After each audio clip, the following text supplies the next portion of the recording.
श्री शिवाय नमस्तुभयम। दोस्तों, आप सभी लोग जानते हैं कि 17 जनवरी 2025 यानी शुक्रवार को पड़ रही है माघ महीने की संकट चौथ व्रत। और दोस्तों, यह वह तिथि है जो माघ महीने में पड़ने वाली सबसे बड़ी तिथि है, क्योंकि यह शुक्रवार के दिन पड़ रही है, जो बहुत ही खास है। और दोस्तों, आप सभी लोग जानते हो, शुक्रवार का अगर सबसे बड़ा कोई उपाय है तो वह 5 गेहूं के दाने वाला उपाय है। तो दोस्तों, इस शुक्रवार के दिन आप लोगों को इस वाले उपाय को जरूर करना है। बहुत सारे लोग होंगे जिन लोगों ने इस उपाय को ना किया हो, मतलब पूरा साल निकल गया, उन्होंने किसी भी दिन इस 5 गेहूं के दाने वाला उपाय को ना किया हो। पर दोस्तों, आपके पास एक आखिरी मौका बचा हुआ है, जो कि 17 जनवरी संकट चौथ व्रत के दिन है। तो इस दिन आप लोगों को इस वाले उपाय को जरूर कर लेना है। भले ही आपने पूरे साल भर इस उपाय को ना किया हो, पर अगर आपने इस माघ महीने के शुक्रवार संकट चौथ व्रत के दिन अगर इस वाले उपाय को कर लिया, तो आपको इस उपाय को करने का वह फल मिलेगा जिसकी आपने कभी कल्पना भी नहीं करी होगी। इसीलिए आप लोग इस वाले उपाय को एक बार जरूर कर लेना, ताकि आप लोगों के हाथ से यह मौका ना जा सके और आपको इस उपाय को करने का फल मिल सके। दोस्तों, यह उपाय पंडित जी ने अपनी अभी की ही शिव महापुराण की कथा में बताया है, जिस उपाय को आज हम आपको बहुत अच्छे से समझाने वाले हैं। इस वीडियो को देखने के बाद इस उपाय को समझने के लिए आपको कोई और वीडियो को देखने की जरूरत नहीं पड़ेगी। तो चलिए दोस्तों, उपाय को शुरू करते हैं। देखिए, यह इस माघ महीने के शुक्रवार संकट चौथ व्रत के दिन यह इतना खास होता है, इतना महत्वपूर्ण होता है। देखा गया है कभी कभी बड़े बड़े पूजा पाठ अनुष्ठान से जो मनोकामना पूर्ण नहीं होते, वह माघ महीने के शुक्रवार संकट चौथ व्रत के दिन एक छोटे से उपाय करने से ही आपकी मनोकामना पूर्ण हो जाती है।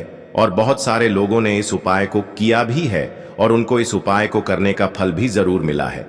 अगर आप लोग भी इस उपाय को करना चाहते हैं तो आप इस उपाय को पहले अच्छे से समझ लेना, सुन लेना, उसके बाद करना। आपको इस उपाय का फल जरूर मिलेगा। और इस उपाय को कर लेने से आपके घर में चाहे किसी भी प्रकार की दुख और समस्या क्यों ना चल रही हो, आपको उसका कारण भी नहीं पता है कि भाई यह समस्या किस कारण से चल रही है, उसका कुछ भी कारण हो सकता है, जैसे पितृदोष हो सकता है या किसी भी तरह का मंगल दोष भी हो सकता है। तो इस दिन आप लोगों को यह वाला उपाय कर लेना है। ये एक ऐसा उपाय है जिस उपाय को अगर किसी विशेष दिन पर किया जाए तो भाई उस विशेष दिन का जो है वह तो हमें मिलता ही मिलता है। पर हमने उस दिन पर इस 5 गेहूं के दाने वाला उपाय को किया है तो हमें उससे भी बड़ा फल मिलता है, और फल बहुत जल्दी मिलता है, क्योंकि आप इस उपाय को बहुत ही बड़े और विशेष दिन पर कर रहे हो। तो चलिए अब उपाय के बारे में बात करते हैं, लेकिन उससे पहले आप लोगों को यह जानना आवश्यक है कि आखिर यह उपाय किस समय करना है, किसको करना है और कैसे करना है। तो चलिए हम आगे आपको वीडियो में एक एक करके बता देते हैं। लेकिन उससे पहले अगर आप लोग हमारे चैनल पर नए हैं तो हमारे चैनल को सब्सक्राइब कर लेना और इस वीडियो को लाइक करके कमेंट बॉक्स में श्री शिवाय नमस्तुभयम ओम नमः शिवाय जरूर टाइप कर देना। तो दोस्तों, इस 5 गेहूं के दाने वाला उपाय को हमें इस शुक्रवार संकट चौथ व्रत के दिन कैसे करना है, किसको करना है, किस समय करना है और कहां पर करना है, यह सारे सवालों के जवाब आपको इस वीडियो में मिल जाएंगे। और जो ये वीडियो देखेगा भाई, उसको 5 गेहूं के दाने वाला उपाय जरूर करना चाहिए, क्योंकि इस दिन 5 गेहूं के दाने का भी बहुत ही बड़ा और विशेष महत्व होता है। और जब बात आ जाए 5 गेहूं के दाने वाला उपाय की, तो यह सोने पर सुहागा वाली बात हो जाती है और यह एक बहुत ही बड़ा उपाय हो जाता है इस शुक्रवार संकट चौथ व्रत का। तो अब दोस्तों, इस 5 गेहूं के दाने वाला उपाय को आखिर करना किसको है, सबसे पहले हम लोग वह बात जान लेते हैं। तो देखो, घर की जो बड़ी माताएं बहनें होती हैं, उन माताओं बहनों में से कोई भी एक बड़ी माता बहन इस वाले उपाय को कर सकती है। और दोस्तों, अगर आप चाहे तो अपने घर में से सभी सदस्यों को भी इस उपाय को करवा सकते हैं। अगर किसी व्यक्ति की खुद की कोई मनोकामना है, खुद की कोई दुख और परेशानी है जो कि वह अपने लिए ही करना चाहता है इस वाले उपाय को तो वह खुद अपने लिए भी कर सकता है। बाकी अगर कोई घर में से ऐसा है जो कि अपने पूरे घर परिवार की सुख और शांति के लिए यह वाला उपाय करना चाहता है, तो भाई वह भी कर सकता है, उसमें भी कोई दिक्कत वाली बात नहीं है।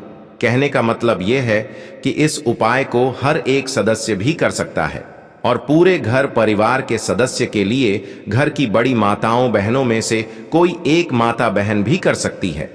माताएं बहनें अगर घर में उपस्थित ना हो या वह यह वाला उपाय न कर पा रही हो तो फिर घर का कोई बड़ा सदस्य भी इस 5 गेहूं के दाने वाला उपाय को कर सकता है, चाहे फिर वह पुरुष ही क्यों ना हो, उसमें कोई भी दिक्कत वाली बात नहीं है। उसके बाद में दोस्तों जो अगला प्रश्न निकल कर आता है वह यह आता है इस उपाय को लेकर कि आखिर इस उपाय को हमें किस समय करना है, सुबह के समय करना है कि शाम के समय करना है। तो देखो, इस वाले उपाय को आप लोग सुबह के समय भी कर सकते हो और शाम के समय प्रदोष काल में भी कर सकते हो। अब अगर आप पूछो कि भाई साहब सबसे उत्तम समय कौन सा रहेगा इस 5 गेहूं के दाने वाला उपाय को करने का, तो हम आपसे बस यही कहेंगे कि इस उपाय को आप सुबह के समय करेंगे तो ज्यादा बेहतर होगा। बाकी अगर शाम के समय भी करेंगे तो भी अच्छा होगा, उसमें कोई भी दिक्कत वाली बात नहीं है। तो अब दोस्तों जो अगली सबसे बड़ी और महत्वपूर्ण बात आती है वह यह आती है कि सुबह अगर हम उपाय को करेंगे तो हमें कितने बजे से लेकर कितने बजे तक के बीच में करना है, और शाम के समय प्रदोष काल में करेंगे तो हमें कितने बजे से लेकर कितने बजे के बीच में करना है। सुबह जितनी जल्दी हो सके आप उपाय को करने की कोशिश करना।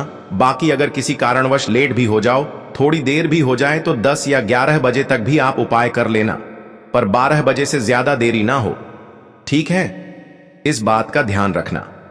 उसके बाद में दोस्तों अगर शाम के समय प्रदोष काल की बात करें, प्रदोष काल का जो समय है होता है वह शाम के 6 बजे से शुरू हो जाता है। मतलब शाम के 6 बजे से लेकर 7 बजे के बीच का जो समय होता है यह समय प्रदोष काल का समय होता है।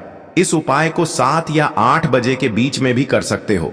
मतलब शाम के 6 बजे से रात 8 बजे के बीच में आप कभी भी इस वाले उपाय को कर सकते हो, उसमें कोई भी दिक्कत वाली बात नहीं है।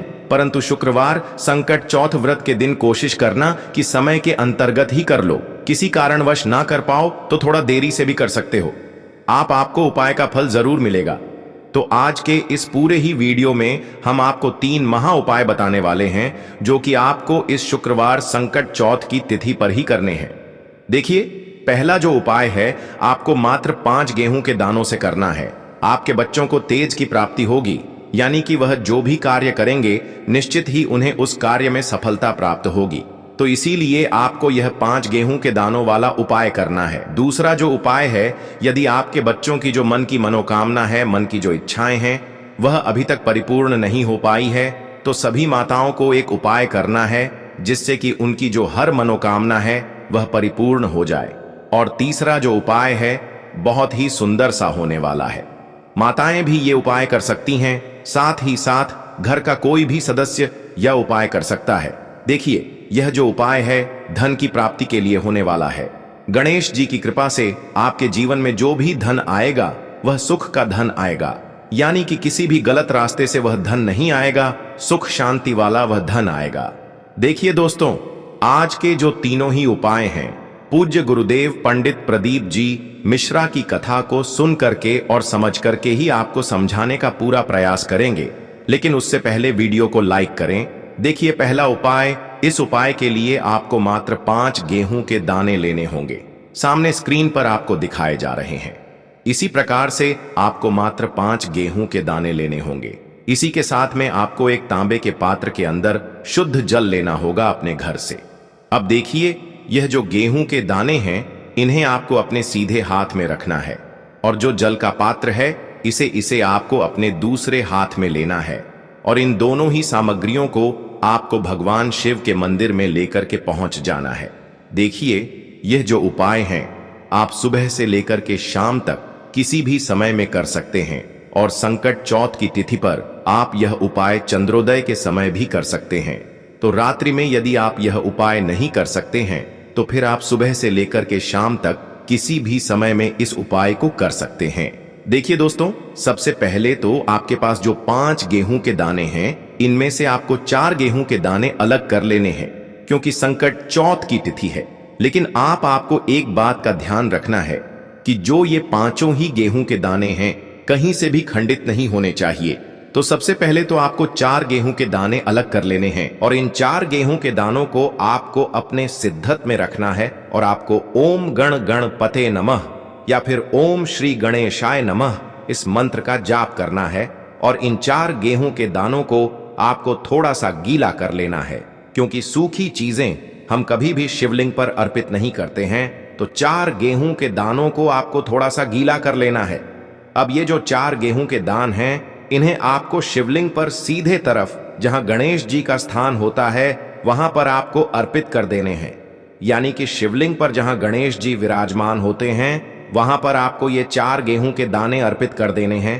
देखिए, जब भी आप ये 4 गेहूं के दाने अर्पित करेंगे तब आपको यही प्रार्थना करनी है कि मेरा जो यह बच्चा है यह मेरी बात मानने लगे, यह मेरी बात सुने और इसका जो भी कार्य प्रारंभ नहीं हो पा रहा है वह कार्य इसका प्रारंभ हो जाए और इससे अपने हर कार्य में सफलता प्राप्त हो।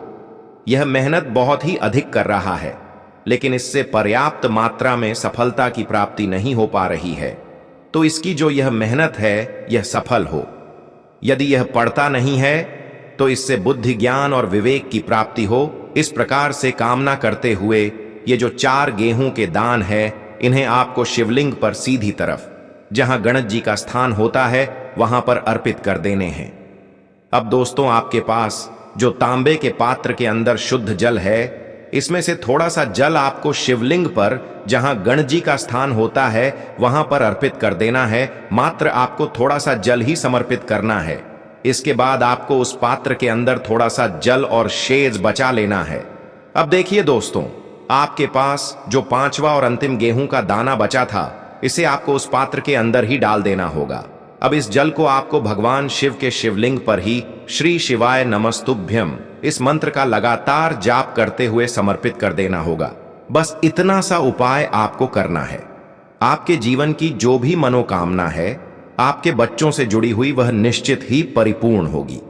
देखिए, यदि आपके बच्चों की किसी भी प्रकार की समस्या है तो उसे आपको बोल देना है, या फिर आपके बच्चों की किसी भी प्रकार की मनोकामना है तो उसे आपको बोल देना है। तो विशेष कर जो उपाय हैं आपको अपने बच्चों के लिए ही करना है। इस प्रकार से आपको शुक्रवार संकट चौथ की तिथि पर यह सुंदर सा और सरल सा उपाय करना है। अब दोस्तों, हम जान लेते हैं दूसरे विशेष उपाय के बारे में। देखिए, यदि आपकी कोई भी मनोकामना है, आपके बच्चों की किसी भी प्रकार की मनोकामना है जो अभी तक परिपूर्ण नहीं हो पाई है, तो आपको यह विशेष उपाय करना है। देखिए, इस उपाय के लिए आपको 7 चावल यानी कि 7 अक्षत के दाने लेने होंगे। इसी के साथ में आपको गणेश जी को जो सबसे प्रिय होती है यानी कि जो धुर्वा घास होती है, मात्र आपको एक धुर्वा घास लेनी है। इसी के साथ में आपको एक बेलपत्र लेनी होगी और इसी के साथ में आपको एक तांबे के पात्र के अंदर ही शुद्ध जल लेना होगा। देखिए दोस्तों, यदि आपको बेलपत्र प्राप्त नहीं हो पाती हैं तो आप शिवलिंग पर चढ़ी हुई बेलपत्र को पुनः शुद्ध जल से धो करके इसका उपयोग कर सकते हैं। अब दोस्तों, इन सभी सामग्रियों को लेकर के आपको पहुंच जाना है भगवान शिव के मंदिर में। देखिए, यह उपाय भी आप इस शुक्रवार संकट चौथ व्रत पर सुबह से लेकर के शाम तक किसी भी समय में कर सकते हैं। देखिए, आपके बच्चों की जो भी अधूरी मनोकामना है यह परिपूर्ण हो जाए, ऐसे भाव रखते हुए आपको यह उपाय करना है। देखिए दोस्तों, सबसे पहले तो आपके पास जो 7 चावल के दाने हैं, इन्हें आपको उस जल के पात्र के अंदर डाल देना है। फिर इसके बाद जो आपकी पास दुर्वा घास है, इसे भी आपको उसी पात्र के अंदर डाल देनी है। और आपके पास जो अंत में एक बेल पत्र है, इसे भी आपको उसी जल के पात्र के अंदर डाल देनी है। देखिए दोस्तों, इस प्रकार से जल का पात्र तैयार करने के बाद इसे आपको भगवान शिव के शिवलिंग पर ही अर्पित कर देना होगा। श्री शिवाय नमस्तुभयम इस मंत्र का जाप करते हुए देखिए, जल के पात्र के अंदर यदि चावल के दाने रह जाते हैं, बेल पत्र रह जाती हैं, किसी भी प्रकार की यदि सामग्री रह जाती है, तो उन्हें आपको अपने सीधे हाथ से निकाल करके शिवलिंग पर ही अर्पित कर देने हैं। देखिए, जैसे ही ये जल लिंग पर पड़ेगा, उसके बाद जलाधारी की ओर बह करके आएगा, तो वहां पर आपको अपने सीधे हाथ की हथेली रखनी है और आपके बच्चों से जुड़ी हुई जो भी आपकी कामना है, चाहे आप चाहते हैं कि यदि आपका जो बच्चा है वह सुधर जाए, यदि वह गलत संगत में है, उसकी जो संगत है वह सुधर जाए, ऐसे भाव रखते हुए और इस प्रकार से कामना करते हुए आपको अपना जो सीधा हाथ है वह जलाधारी के वहां पर रखना है और आपकी जो भी मनोकामना है आपके बच्चों से जुड़ी हुई, उसे आपको बोल देना है। देखिए दोस्तों, यह उपाय भी बहुत ही खास है। इस उपाय को भी आपको इस शुक्रवार संकट चौथ की तिथि पर अवश्य ही करना है। अब दोस्तों हम जान लेते हैं तीसरे विशेष और चमत्कारिक उपाय के बारे में। देखिए, यह जो उपाय है इसे घर का प्रत्येक सदस्य कर सकता है। इस उपाय के लिए आपको मात्र 5 दुर्वा घास लेनी होगी। देखिए, जो आप 5 दुर्वा घास लेंगे उसका आपको एक बंडल तैयार कर लेना है। देखिए, यह उपाय आपको इसीलिए करना है क्योंकि गणेश जी की कृपा से आपके पास जो भी धन आएगा वह सुख समृद्धि का आएगा, यानी कि किसी भी गलत कार्य से धन आना नहीं चाहिए। इसीलिए आपको यह विशेष उपाय करना चाहिए। देखिए दोस्तों, सबसे पहले तो आपने जो 5 दुर्वा घास का यह बंडल तैयार किया है इसे आपको भगवान शिव के मंदिर में लेकर के पहुंच जाना है। अब इस दुर्वा घास के बंडल को सबसे पहले तो आपको शिवलिंग पर, जहां श्री गणेश जी का स्थान होता है, वहां पर आपको स्पर्श करवाना है। जब भी आप इस दुर्वा घास के बंडल को स्पर्श करेंगे तब आपको यही प्रार्थना करनी है कि घर में जो भी धन आएगा वह सुख समृद्धि का धन आए, घर में जो भी धन आएगा वह सत्य मार्ग का आएगा, ऐसी आपको कामना करनी है। इस प्रकार से कामना करते हुए ये जो दुर्वा घास का बंडल है इसे आपको शिवलिंग के वहां से उठा लेनी है। अब इस दुर्वा घास के बंडल को सीधे आपको लेकर के आ जाना है अपने घर। अब देखिए दोस्तों, घर लेकर के आने के बाद आपके पास जो दुर्वा घास का बंडल है, सबसे पहले तो इसे आपको आपके घर का जो मुख्य द्वार होता है और उसकी जो दहलीज होती है वहां पर आपको इस दुर्वा घास के बंडल को स्पर्श करवाना है। देखिए, जब भी आप मुख्य द्वार की दहलीज की वहां पर स्पर्श करवाएंगे तो आपको अपने मुख्य द्वार की वहां पर थोड़ी सी साफ सफाई कर लेनी है। उसके बाद ही आपको ये दुर्वा घास स्पर्श करवानी। अब आपको अपने मुख्य द्वार से अपने घर के अंदर प्रवेश करना है। आपके घर में जहां कभी तिजोरी, जहां कहीं भी आप धन रखते हैं, वहां पर आपको इस दुर्वा घास के बंडल को रख देना होगा। बस इतना सा उपाय आपको करना है। आपके जीवन में घर में जो भी धन आएगा वह सुख समृद्धि का धन आएगा। आपके घर में जो भी धन के आवक है वह भी सुख समृद्धि के साथ आएगी। तो बहुत ही आसान सा उपाय है। जो भी धन आएगा वह सुख समृद्धि ही प्राप्त करवाएगा। तो दोस्तों, इस प्रकार से आज के इस वीडियो में हमने आपको शुक्रवार की शुक्रवार संकट चौथ तिथि पर किए जाने वाले 3 बहुत ही चमत्कारिक उपाय बताए हैं। जो भी आपके लिए उचित है, सरल उसे आप कर सकते हैं। तो दोस्तों, यह थे पूज्य गुरु जी द्वारा बताए गए कुछ बहुत ही खास उपाय। अगर आपको जानकारी अच्छी लगी हो तो वीडियो लाइक करिएगा। मिलते हैं फिर एक नए वीडियो के साथ। श्री शिवाय नमस्तुभयम।